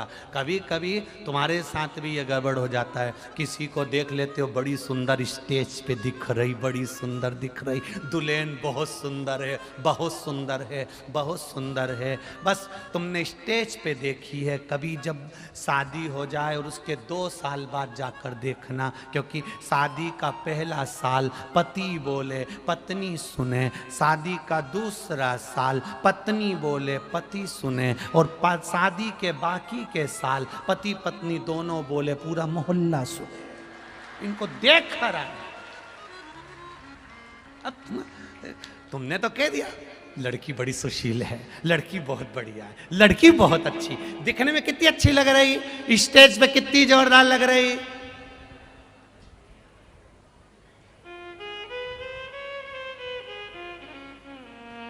अरे जो स्टेज पे जोरदार लगे इनको एक आध बार बापरो तो रे, एक बार इनसे मिलो तो सरी, फिर जाकर 2 साल बाद पूछना घर की सासू से बहू कैसी है, बस सास उत्ते में कह देगी, बोली ही नहीं है, बस उसने तो पल्लू सिर पे धरिया,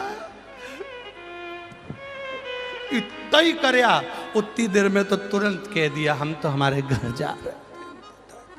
उतने में समझ गए कि तू तो काली रे कल्याणी हो माँ, जित देखूं उत जोग माया। ओ तू तो इसी घर में ब्याह के आई मोरी माए, जित देखूं उत जो। अब समझे तो समझे ना, ये जाना मती कवि जो बहुत बहुत विचित्र है महाराज, बहुत विचित्र, बहुत समझने की जरूरत है, बहुत।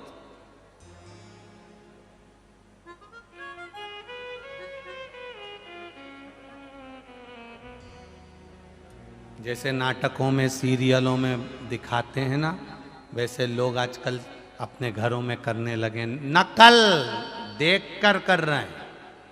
शादी हुई 6 महीने के बाद तलाक, लोगों ने भी वही करना चालू कर दिया, शादी हुई 2 साल के बाद तलाक। ना ना ना, ये हमारा सनातन धर्म नहीं कहता। सनातन धर्म कहता है थोड़ी तकलीफ आएगी जिंदगी में, मना नहीं है, थोड़ा निभाना, थोड़ा संघर्ष करना, और संघर्ष कर लोगे, निभा लोगे तो कुछ मिल जाएगा, आगे बढ़ जाओ, करो मेहनत। पार्वती जी को तो शिव जी मिल गए एकांतेश्वर महादेव का पूजन करने से, पर सखियों को क्या मिला, क्या प्राप्त हुआ उनको? तो कहा एकांतेश्वर, जहां पर पार्वती जी शिव जी का पूजन कर रही थी, वहीं पर बैठकर सखियां शिव जी की आराधना कर रही थी। क्या मिला उनको? शिव महापुराण की कथा और स्कंद पुराण कहती है, लिंग पुराण, नर्मदा पुराण कहती है, कुर्म पुराण और ब्रह्म वेवर्त पुराण कहती है, पार्वती जी की सखियों को पार्वती जी का संग, कैलाश का धाम मिल गया और शंकर भगवान की सेवा में लग गए, सेवा में लग गए। कभी सेवा का मौका मिल जाए, जैसे नदियों की शुद्धता के लिए, नदियों की रक्षा के लिए, कुएं, बावड़ी, तालाब की रक्षा के लिए आप लोगों से प्रार्थना करी गई थी कि निर्माल्य विसर्जन का रथ तैयार किया जाए। गांव-गांव, नगर-नगर में हफ्ते में एक बार, जैसे रोज कचरे की गाड़ी घूमती है और कचरा आप उसमें डाल देते हो, उसी तरह निर्माल्य विसर्जन, मंदिर में चढ़ा हुआ फूल, पत्ती, धूप, अगरबत्ती, भगवान के फोटो वगैरह, अगरबत्ती के पूड़े, अखबार में छपे हुए भगवान के फोटो, ये सब निर्माल्य विसर्जन की गाड़ी में डालो, उसको ले जाकर एक कोने में डालो, जिससे नदी, नाले, पवित्र कुएं ये सब शुद्ध हों और उस निर्माल्य की सामग्री से खाद बने, वो खाद पेड़ पौधे में दी जाए और वो खाद से पूरे पेड़ पौधे स्वच्छ रहे।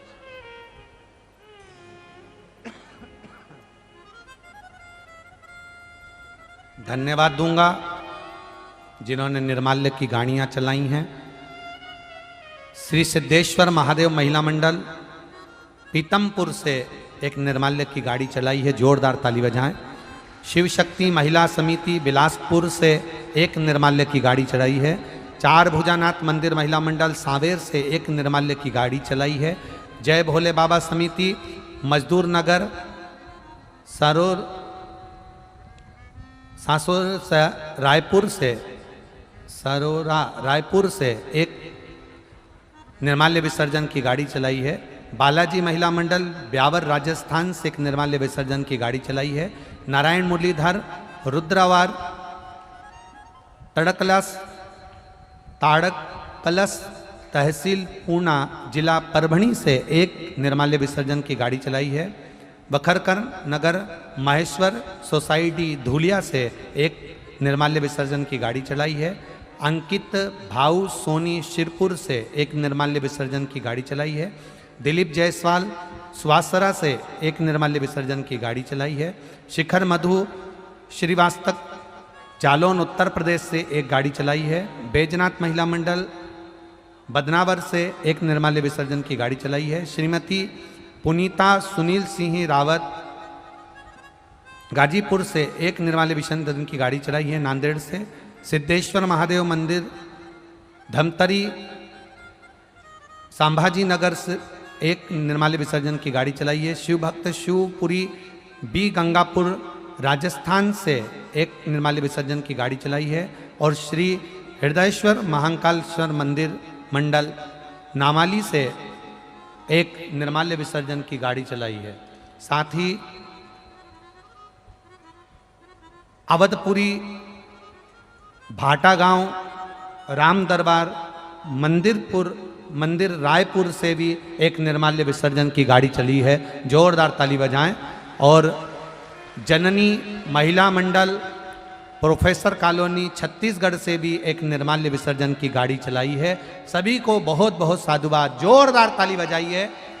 कथा के माध्यम से जहां जहां जिन जिन शहरों में नगर में गांव में निर्माल्य विसर्जन की गाड़ियां आप लोग चला रहे हो उसमें एक छोटा सा माइक अवश्य लगाएं जिसमें सुबह के समय पर श्री शिवाय नमस्तुभ्यम का जाप चलता रहे। और श्री शिवाय नमस्तुभ्यम का जाप चलता रहे जिससे प्रातः के समय पर जब गाड़ी निर्माल्य लेने के लिए घर घर जाए तो वहां से उनको मंत्र का जाप भी हो और उनका जीवन सार्थक हो। एक बार सभी भक्तों के लिए जोरदार ताली बजाएं। बहुत बहुत साधुवाद। आस्था चैनल वालों से निवेदन है जिन जिन ने ये निर्माल्य विसर्जन की गाड़ी चलाई है पूरी कथा में कम से कम 10 से 15 बार इन लोगों के निर्माल्य विसर्जन की गाड़ियों के फोटो आदि दिखाते रहें। जिन जिन की निर्माल्य विसर्जन की गाड़ी के नाम आ रहे हैं वो सीहोर कुबेरेश्वर धाम पर संपर्क करते रहें जिससे आपके फोटो भी यहाँ चलते रहें। और जल्दी से जल्दी प्रयास करेंगे श्राद्ध पक्ष में जिन जिन ने गाड़ियाँ चलाई हैं उनको सीहोर में बुलाकर कुबेरेश्वर धाम से सम्मान दिया जाए और सम्मानित किया जाए। ऐसा प्रयास निर्माल्य विसर्जन की गाड़ियों के लिए किया जाएगा। शिव तत्व है। पार्वती जी ने शंकर जी को प्राप्त करा। एकांतेश्वर महादेव का स्मरण किया। सखियों ने शिव तत्व को प्राप्त किया। सहजता नहीं होती शिव तत्व। शिव महापुराण की कथा कह रही है। भगवान शंकर का संवाद कह रहा है। आगे वर्णन आया ब्रह्मा जी ने भगवान शिव को जानने के लिए भगवान विष्णु जी से निवेदन करा और एक सुंदर शिवलिंग का निर्माण हुआ जिसमें से भगवान देवाधिदेव महादेव प्रकट होकर अपनी वाणी से कहे।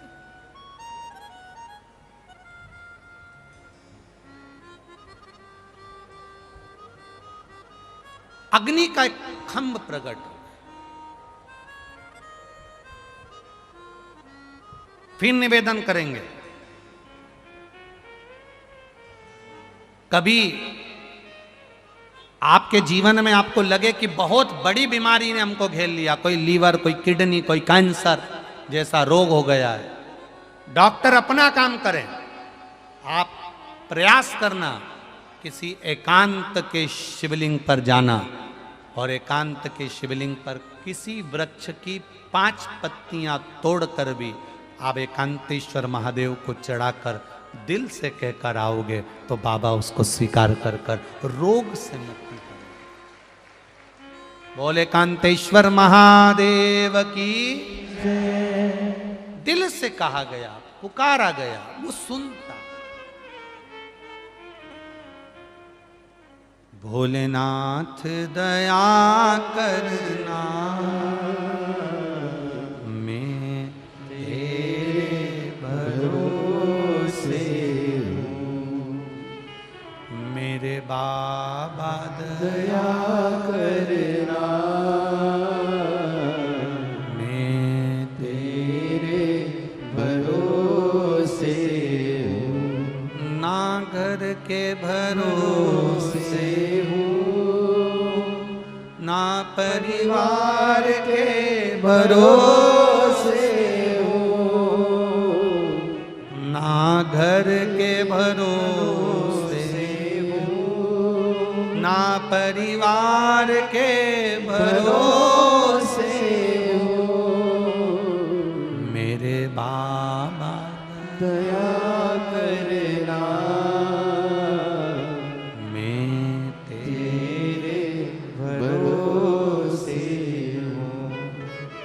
अगली लाइन आप गाओ। ना ना उनके, बहुत धीमे गा रहे हो, थोड़ा अच्छे से गाओ। ना इनके, ना उनके, मेरे बाबा दया करना, मैं तेरे भरोसे, मेरे दादा दया करना,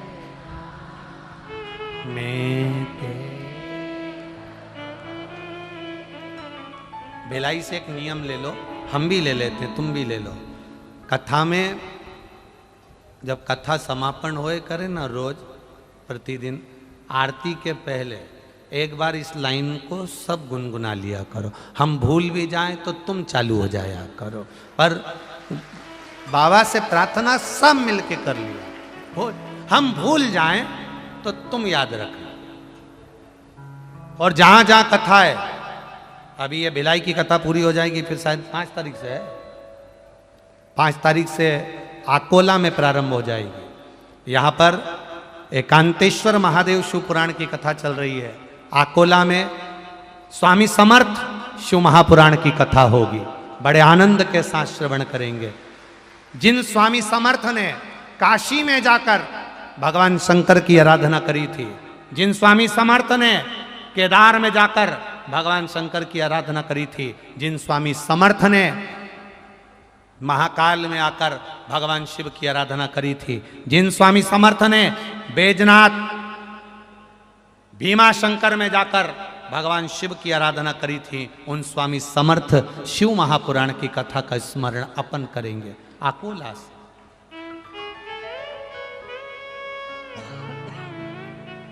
भक्ति का बल बढ़े। ब्रह्मा जी और भगवान विष्णु ने घर्षण कर एक पर्वत को घुमाया। घुमाने से एक लिंग की आकृति उत्पन्न हो गई। वो लिंग जो प्रकट हुआ, भगवान शिव ने कह दिया, ब्रह्मा मैं ही इस सृष्टि का संहार करता हूँ, मैं ही इस सृष्टि को बनाने वाला हूँ और मैं ही इस सृष्टि को संचार करता हूँ। ब्रह्मा जी को विश्वास नहीं हुआ। भगवान विष्णु से कहा, क्या आपके पिता ये हैं? तो इनके चरण, इनका सिर कहाँ है? देखने के लिए गए। भगवान विष्णु पाताल में गए, वापिस लौट कर आ गए। ब्रह्मा बढ़ते चले गए आकाश की ओर, बढ़ते गए। विश्वास नहीं था ब्रह्मा जी। एक बात हमने कथा में पहले भी कही, आज फिर कहते हैं, जिसके हृदय में शिवजी के प्रति विश्वास नहीं हो वो कभी शिव महापुराण की कथा में मत जाओ। भरोसा हो तो कथा में आओ तो वो भी पार लगा देगा, भरोसा नहीं तो मत।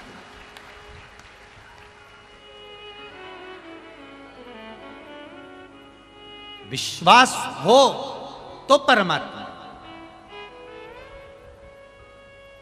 और गुरु की वाणी, परमात्मा की वाणी पर भरोसा पूर्ण होना चाहिए। पैसे का बैग छूट जाए चलेगा, ट्रेन छूट जाए चलेगी, बस छूट जाए चलेगी, घर छूट जाए चलेगा, पर माता पिता और गुरु का चरण नहीं छूटना चाहिए, वो नहीं चलेगा। धन चले गया, माता पिता और गुरु के चरण अगर पकड़ के रखे हो तो धन जितना गया है उससे दुगना मिल जाएगा। घर चले गया, माता पिता गुरु के चरण पकड़ कर रखे हो तो घर भी दुगना मिल जाएगा। गाड़ियाँ चली गई, माता पिता गुरु के चरण पकड़ के रखे हो वो दुगना मिल जाएगा। पर माता पिता और गुरु के चरण चले गए तो कुछ भी हाथ नहीं लग पाएगा, सब बर्बादी का सिरा प्राप्त हो। माता पिता और गुरु एक ऐसी पूंजी है जो जिंदगी संवार देती है। जिंदगी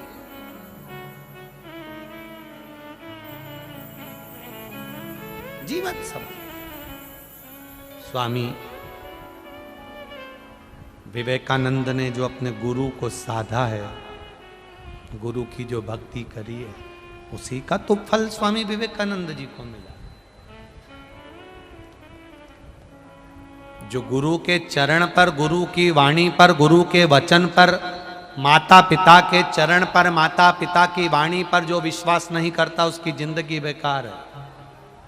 अभी नंदुरबार की कथा में, एक दिन की कथा में कहा था, जिस बेटा बेटी को दोस्तों के शब्द अच्छे लगने लगे, जिस बेटा बेटी को, जिस नवयुवान बच्चों को, जिन बहू बेटों को दूसरों के शब्द अच्छे लगने लगे, दूसरे की राय अच्छी लगने लगे, दूसरे के विचार अच्छे लगने लगे, और माता पिता और गुरु की वाणी बुरी लगने लगे, समझ लेना उसकी जिंदगी का आखिरी सिरा प्रारंभ हो गया।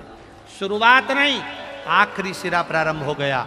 दूसरों के शब्द अच्छे लगने लगे, दोस्तों के शब्द अच्छे लगने लगे, दूसरों की बात अच्छी लगने लगे, और अपने माँ बाप की बात बुरी लगने लगे, अपने गुरु की बात बुरी लगने लगे। समझ लेना कि अब तुम्हारी जिंदगी की गाड़ी बेकार हो गई है, अब वो कहीं ना कहीं लुढ़क जाएगी। माता पिता और गुरु के शब्द जिसको अच्छे लगते हैं तो परमात्मा को भी वो जीव अच्छा लगता है और उसकी जिंदगी संवर जाती है। माता पिता की वाणी, गुरु की वाणी, माता पिता के शब्द, गुरु के शब्द अच्छे लगे आपके जीवन में तो आपके जीवन की सार्थकता है। दोस्त ने कहा आपको अच्छा लगा, माँ ने कहा आपको अच्छा लगा, दोस्त कहा अच्छा लग गया, माँ ने कहा बुरा लग गया, दोस्त ने कहा अच्छा लग गया, पिता ने कहा बुरा लग गया, वो ठीक नहीं है। कितना समझाते हैं माता पिता अपनी बेटी को, ये लड़का अच्छा नहीं है, क्यों चक्कर में पड़ी है, तेरा कुल देख, घर देख, एजुकेशन देख, तेरे को इतना पढ़ाया हमने और तू इस छोरे से शादी कर रही है। जरा सी गाड़ी देख ली, जरा सा उसका बॉडी शॉडी देख ली और तू उससे विवाह कर रही है। जिस माँ बाप ने तेरे को पाल पोस कर बड़ा करा, जिस माँ बाप ने तेरे लिए अपनी जिंदगी निकाल दी,